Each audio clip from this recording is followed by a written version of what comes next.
रिक्षाच्या मागच्या आरशापासून हा व्लॉगची सुरुवात होते. तर कशात सगळे रसिक प्रेक्षक आणि तुम्हा सगळ्यांचं एका नवीन व्लॉगमध्ये मी तुम्हा सगळ्यांचं हार्दिक हार्दिक हार्दिक हार्दिक मनपूर्वक स्वागत करतो. आणि आजचा व्लॉग हा खास असणार आहे कारण की आज आपण जाणार आहे छत्रपती संभाजी महाराज यांचं जे सासर होतं म्हणजे महाराणी येसूबाई म्हणजे त्यांच्या धर्मपत्नी महाराणी येसूबाई यांचं जे माहेर तर तिथं जातोय आपण. आणि तिथंच एक छान असं मंदिर आहे भैरी भवानी मंदिर शृंगारपूर. आणि त्याचसोबत कसबा म्हणजे इथंच आहे, मी कसब्यातच आहे. आणि शास्त्री नदीचा पूल क्रॉस करताना लेफ्ट साईडला आहे. जर संगमेश्वरकडून येत असाल तर लेफ्ट साईडला आणि संगमेश्वर एस टी डेपोकडून येत असाल तर राईट साईडला आहे. तर एक मिनटं थांबा. श्री भैरी भवानी मंदिर शृंगारपूर, त्याचसोबत छत्रपती संभाजी महाराज पुतळा, कर्णेश्वर मंदिर, शृंगारपूर येसूबाईचं माहेर. तर आपण आता तिथं जातो, येसूबाईंचं माहेर, त्याच्यानंतर मग कर्णेश्वर मंदिर आणि मग छत्रपती संभाजी महाराज यांचा पुतळा आणि मग तो वाडा जिथं पकडण्यात आलं आणि त्याचा आपण व्लॉग बनवलेला आहे. तर त्या वाड्याचा व्लॉग तर आपण बनवलेला आहे, पण आज पुन्हा एकदा आपल्याला जायची जर संधी भेटते तर आपण का नको जाऊया. कारण की छत्रपती संभाजी महाराज जेवढं बोलू तेवढं कमी आहे. आणि आता आपण निघूया. तर पहिला महाराणी येसूबाई यांच्या माहेरी म्हणजे शृंगारपूर येथील भैरी भवानी मंदिर आणि शृंगारपूर पाहून या. आणि मग मागे येताना मग छत्रपती संभाजी महाराजांचा पुतळा, तो वाडा, सरदेसाई वाडा आणि मग कर्णेश्वर मंदिर. इथं पुन्हा एकदा जाऊया.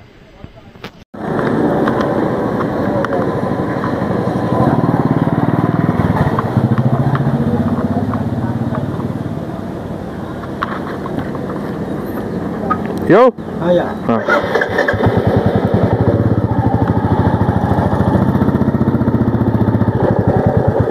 चला.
नाही दादा ना इकडून गप्पा मारायला चढणारा पण गप्पा मारतो, उतरताना पण गप्पा मारायला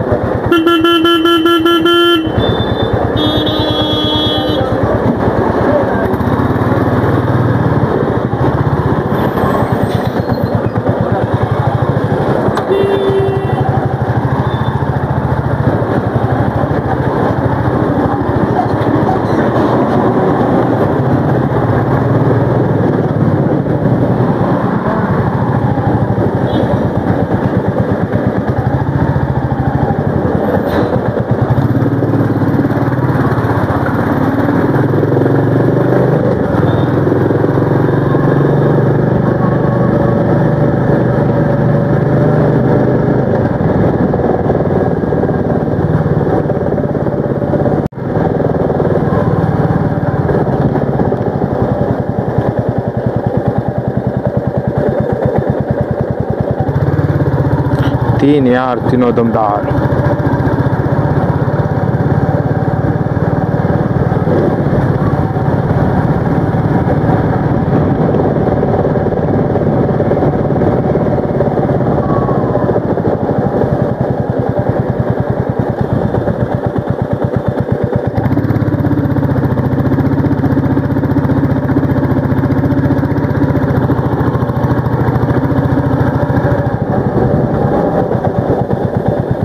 अजी शृंगारपूर सरळ.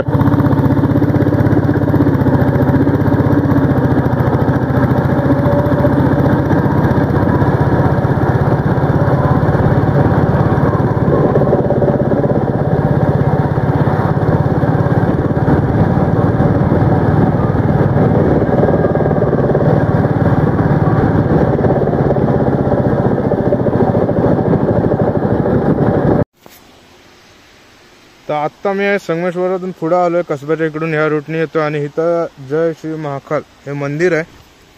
ते एक मस्त अशी जागा वाटते, नदी आहे आणि हे मंदिर आहे मस्त. तर तिथं जाऊया. नाव आहे पण तिथं झाड आहेत.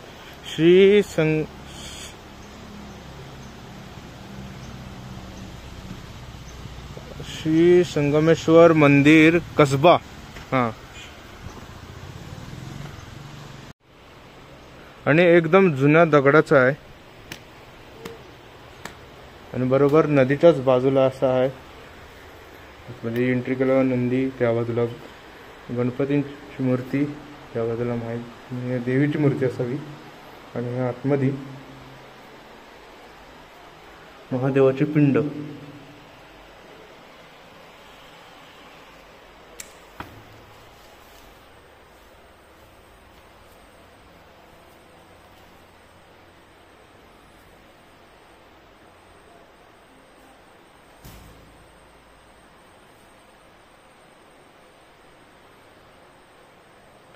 एक छान असं मंदिर आहे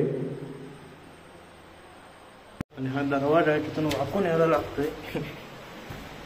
हेल्मेट लागतंय वरती. आणि इथं आल्यावर एक मस्त असं हे व्ह्यू आहे. मंदिराच्याच बाजूला एक असं एक भलं मोठं असं पाण्याचा स्रोत आहे.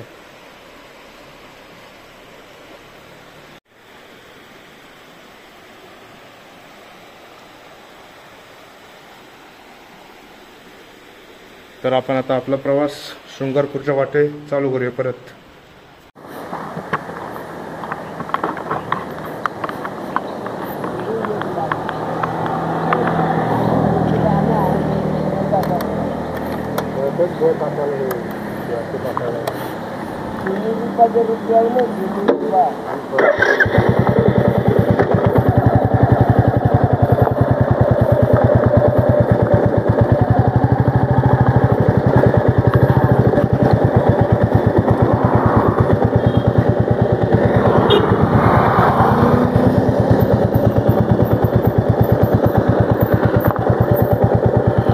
शृंगारपूर इकडच ना, शृंगारपूर.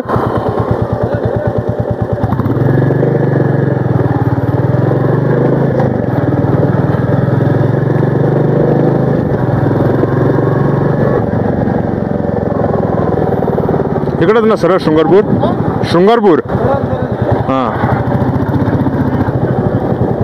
सरळच. लेफ्ट राईट काय नाही. थँक्यू.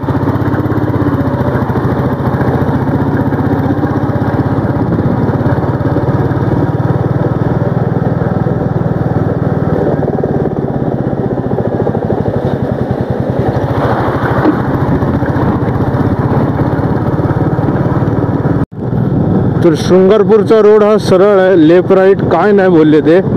आणि सरळ सरळ जाते. जेवढे पण मध्ये फाटे येतील तर ते घ्यायचे नाही आहेत. सरळ सरळ तुमचा जो मोठा रस्ता आहे त्याला पकडून तुम्ही सरळ सरळ चाला, बरोबर शृंगारपुरामध्ये पर्यंत पोचाल.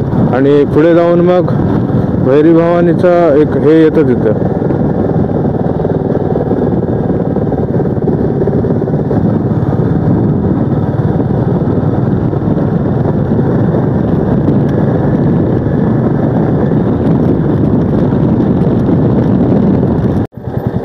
तर इथं एक नाका आणि तिथं लिहिलेलं आहे की भैरी भवानी मंदिर आणि शृंगारपूरकड हा जो ब्रिज आहे त्या ब्रिजने जायचं आहे.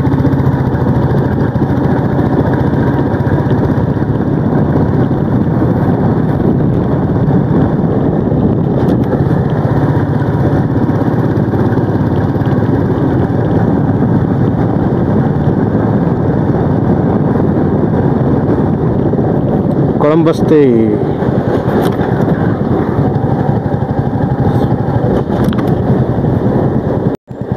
परत पुढे आल्यावर श्री भैरी भवानी मंदिर शृंगारपूर असा परत एक दिलेला आहे बोर्ड. त्याच्यानुसार तुम्हाला सरळ सरळ जायचं आहे. काका ना इंडिगट नाच ठीक आहे. चल, गावचं ठिकाण आहे, समजू शकतो. ते गेले, जाऊ दे असो. आता एस टीच्या मागोमाग आपल्याला जायचं आहे वाटतं. असं तर असंच वाटतं की एस टीच्या बरोबर घेऊनच जाऊया आपण.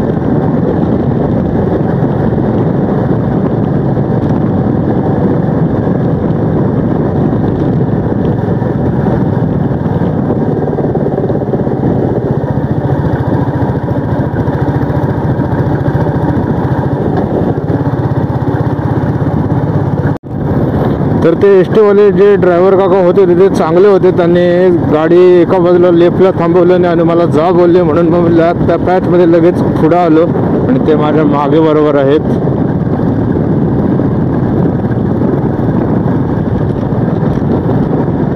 असतात सगळे एस टीवाले, काय असे सारखे नसतात, काय काय चांगले असतात, काय काय मुद्दाम डायरेक्ट गाडी अंगावर आणणारे आहेत, दाबूला म्हणजे हॉर्न दिलं तरी मग पुढे जायला देणारे नाही, असे ते स्वतःच्या ह्याच्यामध्ये असतात. सारखे का सारखे हाताची पाचवी बोटं काय समान नसतात, तशा ह्याच्यात दुसरं माणसं पण तशीच असतात, कोण सगळं एकसारखे नाही. विषय भरकडच चाललाय आपला. एक ऐतिहासिक गावी जातो आपण, जिथं आपल्या महाराजांचं सासर, महाराणी येसूबाईंचं माहेर, अशा ठिकाणी जातो आता. आणि रस्ता चांगला आहे, रस्ता खरंच चांगला आहे, पण पुढं अजून कसा असेल ते सांगू शकत नाही. पण आत्ता जोवर मी गाडी चालवत आलोय तोवरचा रस्ता चांगलाच आहे हा.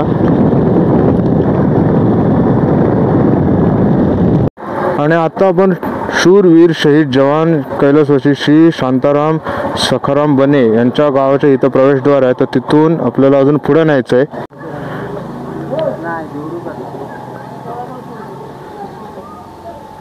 हे कुठलं गाव आहे? काळभाटले. काळभाटल्यापासून अजून पुढं. हो चालेल. तर कोंड उंबरे या गावापासून पुढे जाऊन एक लगेचच लेप पडतो. तर सरळ न जाता लेप मारायचा आहे आणि त्याच्यानंतर मग इथं येतं आणि काळभाटले म्हणून. आणि आता इथून आपण परत एक पुढे जाणार आणि 15 किलोमीटर नाही आहे, 15 किलोमीटरचं जास्त आहे असा माझा अंदाज आहे, कारण की भरपूर टाइम झाला आहे आणि 15 किलोमीटरला एवढा टाइम लागत नाही. तरी अजून एक आजोबा बोलले की 20-25 मिनटं लागतील तुला जायला. तर बघू. आणि मध्ये एक लेप घ्यायला सांगितलं नाही तर सरळ एक दुसऱ्या गावात जातो मी रस्ता, जसं कालसारखी गडबड व्हायची. आणि पुढं आल्यावर असा एक ब्रिज लागला. आता या ब्रिजकडून पण आपल्याला सरळ जायचं आणि पुन्हा एकदा पुढे जाऊन जरासं विचारू नक्की वाट चुकता कामा नये. इथून जर सरळ नाही जायचं आहे, हा ब्रिज लागतो, ह्या बाजूला जायचं आपल्याला. आणि तो ब्रिजच्या इथं पुढं आल्यावरती इथं दिलेला आहे श्री भैरी भवानी मंदिर शृंगारपूर. तर ह्या बाजूला आहे. इथं एक घर आहे, त्याच्यानं एक तुम्हाला अंदाज देऊ शकतो. आणि आता ह्या वाटेनं आपल्याला पुढे चालत राहायचंय.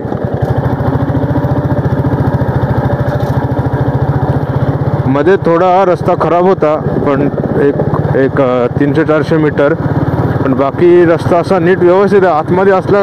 आतमध्ये आहे तरी पण एक रस्ता असा नीट व्यवस्थित आहे.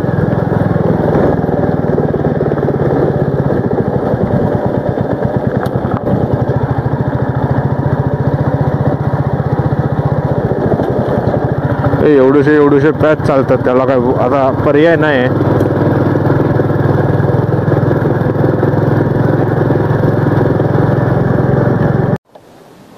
आणि अशा प्रकारे आपली एंट्री झालेली आहे शृंगारपूरमध्ये. आणि आता आपण बघूया इथं कुठे भैरी भवानी मंदिर आणि हे शृंगारपूर गाव, महाराणी येसूबाईंचं माहेर शृंगारपूर, ग्रामपंचायत शृंगारपूर. आता इथं विचारूया भैरी भवानी मंदिर या बाजूला आहे, राईटला आहे श्री भैरी भवानी मंदिर शृंगारपूर. इकडं वरती आहे.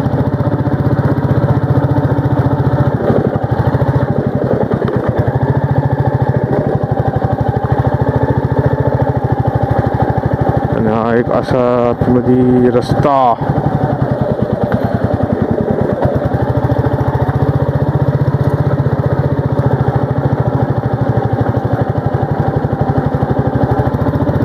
आणि वरच दिसतंय भैरी भवानी मंदिर, उंच आहे.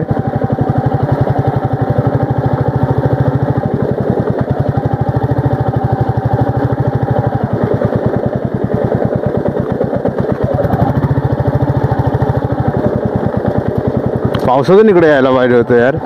हे सगळं भरलेलं पाण्यानं, हा ब्रिज असं.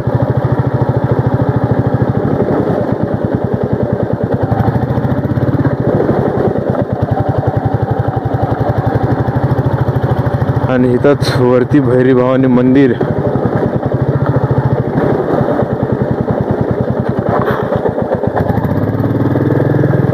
तो जरा सटकताना असा.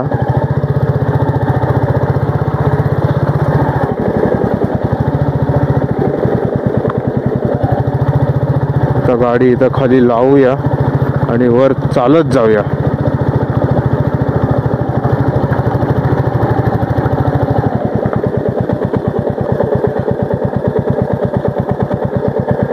गाडी इथं जाते वरती.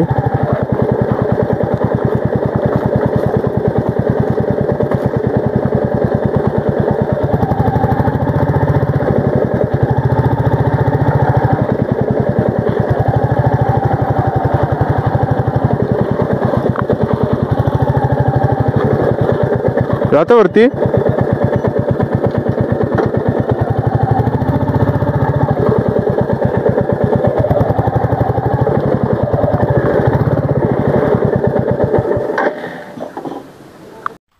तर आता इथून वरती जाऊया आपण चालत. आणि एक रस्ता असा बघताना बोललो की गाडी खाली लावूया आणि इथून आपण वरती जाऊया, कारण की रस्ता चांगला नाही आहे. जरा वर जाण्यासाठी गाड्या जातात, तरी नेले असते मी, पण नको, जास्त रिस्क नको, त्यापेक्षा आपण चालत गेलेलं बरं. तर हा एकूण असा रस्ता आहे, म्हणून मी गाडी काय वरती आणली नाही. आणि वरून पूर्ण शृंगारपूर गाव दिसतंय.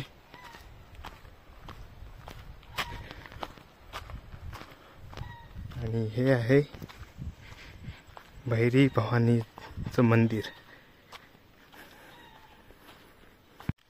श्री भैरी भवानी मंदिर.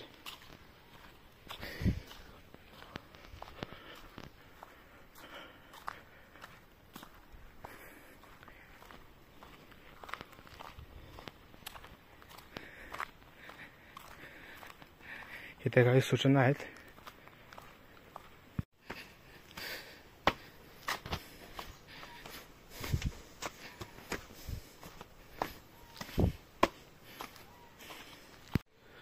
तर श्री भैरी भवानी मंदिर शृंगारपूर भक्तगणांसाठी माहिती फलक ही माहिती आहे.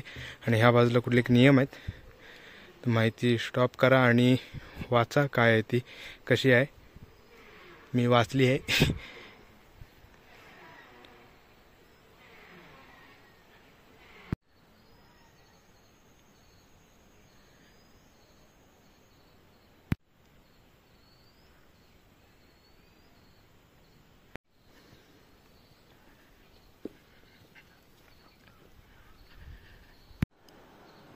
सुंदर असं मंदिर आहे.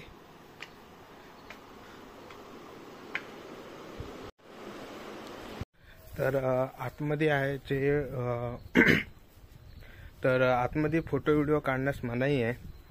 आतमध्ये फोटो नाही काढू शकत, व्हिडिओ नाही काढू शकत, कारण की मंदिरच तसं आहे. आणि ज्या आतमध्ये मूर्त्या आहेत त्या बरोबर अशा बनवलेल्या आहेत की जेणेकरून ते खरेच असे वाटतात. तर मूर्त्या नसून. आणि आता ह्याच्या मागे देखील एक मंदिर आहे, त्याने सांगितलं मी. आता इथं आलोय मी. महिषासूर वर्धिनी.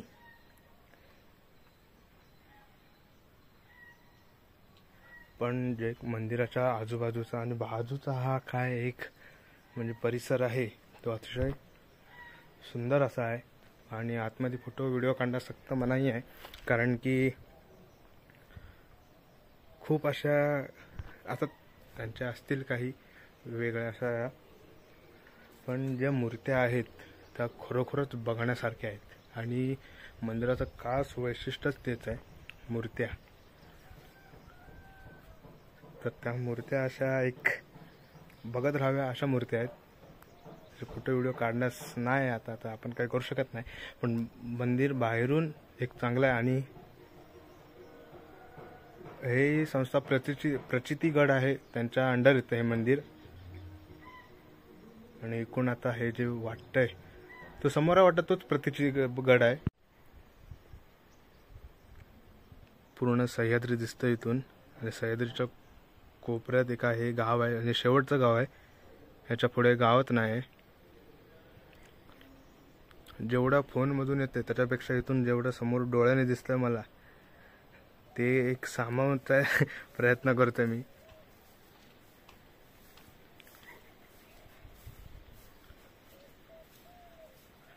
आणि हा समोर वाटतं प्रचितीगड आहे.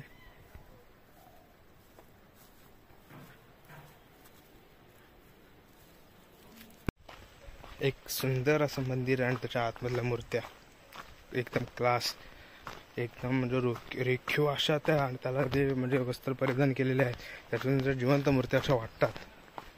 आणि ह्या मंदिराच्या खाली एक खानावळ आहे, घरगुती खानावळ आहे, तर तिथं आता जेवूया आणि मग आपला पुढचा प्रवास परतीचा प्रवास आपण चालू करूया जेवून. 120 रुपये थाली आहे, 2 भाज्या भाकरी आणि असं आहे. आणि 150 रुपयाला अनलिमिटेड थाली आहे. तिथं विचारलं मी, त्यांनी सांगितलं नाही. आता तिथं जेवू आणि मग परतीच्या प्रवासाला आपण सुरुवात करू. तिथं झालं असं, माझं झालं मूड ऑफ, कारण की गाडीचं झालं आहे मागचा टायर पंक्चर. तो कसा झाला काय झाला ते मला कळत नाही आणि एवढी माझी उदास झाली आहे की सांगता येत नाही. 2 पंक्चरवाल्यांच्या इथं गेलो, ते हात लावायला तयार नाहीत कारण की बुलेट आहे सहजासहजी. आणि आत्ता मी रत्नागिरीच्या साईडला जाताना एक मला पंक्चरवाला देवासारखा भेटलाय.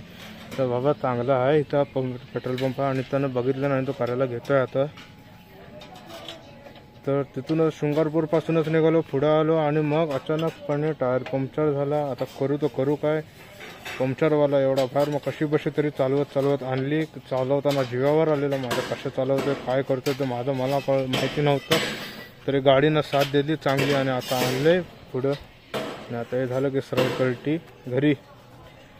भाई उदास झाली, उदास पूर्ण. गाडी नीट व्यवस्थित जाऊ दे, नंतर बोलतो, आता ठेवतो बोलतो.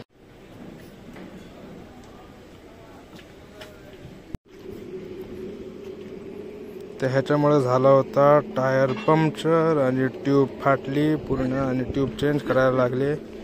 आता तो भांड टाकला नाही, नवीन ट्यूब, आणि ही जुनी ट्यूब इथं आहे. आता मला दाखवतो कुठं फाटलेला ते.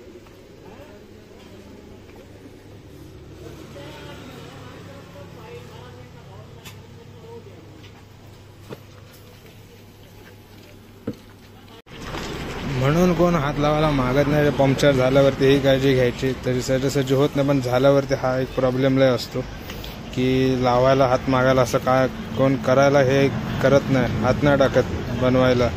कारण की BS6 आहे, इथं कॉम्पॅक्ट आहे आणि त्यात खोलायला आणि ते लावायला त्यांना जमत नाही. म्हणून सहजासहजी कोण हात लावायला मागत नाहीत. आणि जर ट्यूबलेस बनवायला गेलं तर हिचे पूर्ण हे रिंगपासून मॅकव्हीलपासून सगळं ट्यूबलेस बनवायला लागतात. तर झालं आपल्या गाडीचं पंक्चर बनवून आणि आता जरा डोक्याला शांत झालं. आता जरा रिलॅक्स झालोय, आता जरा बरं वाटतंय. आणि तुम्हाला मी सांगतो की कुठं काढलं ना, कोणी काढलं ते. हा जो भाऊ आहे ह्यानं काढलं आणि हा बनवतो, मेकॅनिक पण आहे. तर हा BS6चा ऑल मॉडेल आहे ते बनवतो. आणि हे दुकान आहे आणि हा पेट्रोल पंप आहे. तर आत्ता हा नवीन पेट्रोल पंप बनतोय, तर त्याच्या इथं ह्याचं हे दुकान आहे आणि हा काम करतो तिथं. तर त्यांना चांगलं सहकार्य केलं नाही. बाकीच्या ह्याच्यात कोण हात नाही लावत BS6ला, कारण की त्यांना ओपन करायलाच जमत नाही. पण ह्यानं करतो हा, म्हणून हा केलं नाही चांगल्यापैकी. त्याचा मी सांगतोय. हा तो आहे. कधी काही प्रॉब्लेम झाला असेल गाडीत तर नक्की या तुम्ही ह्याच्या इथं, मुंबई गोव्याला हवे असेल तिथं. तर आत्ता ब्लॉगचा एंड करतोय मी, एंड नव्हता केला होता. तर एक छान होतं मंदिराच्या आतमध्ये व्हिडिओ ना काढता आले मला. आणि त्याच्यानंतर गाडी पंक्चर झाली होती. मग संभाजी महाराजांचं कसं तो सरदेसाई वाडा आणि कर्णेश्वर मंदिर राहून गेलं. आणि मग त्या पंक्चरच्या नादात मग मी त्याची कशी बशी गाडी चालवत ती घेऊन आलो. आणि मग पंक्चरांनी एक तर बनवायला कोण हात नाही लावत होतं, कारण की BS6चा मॉडेल. आणि त्यात झालं सगळं नीट व्यवस्थित ओके. आणि हा ब्लॉगचा एंड. तर कसा वाटला ब्लॉग, कसं वाटलं ते मंदिरचं एकदा नक्कीच. आपण खूप आतमध्ये 14, 15, 16 किलोमीटर आहे आतमध्ये. 17, 18 किलोमीटर आहे, 16 पण नाही, 17 नायरीपर्यंतच एक 16 किलोमीटर आहे. आणि तिथून पण पुढं एक 3-4 किलोमीटर आहे पुढं, म्हणजे 20 एक पकडा किलोमीटर आहे एकूण. आणि नक्की जा, बघण्यासारखं आहे मंदिर. मंदिराची इथं खायची व्यवस्था आणि सगळं आहे. स्वतःचं वाहन असेल तर अति उत्तम. आणि बस एवढंच बोलून हा ब्लॉग इथे एंड करतो. तर चॅनलला लाईक करा, शेअर करा, सबस्क्राईब करा.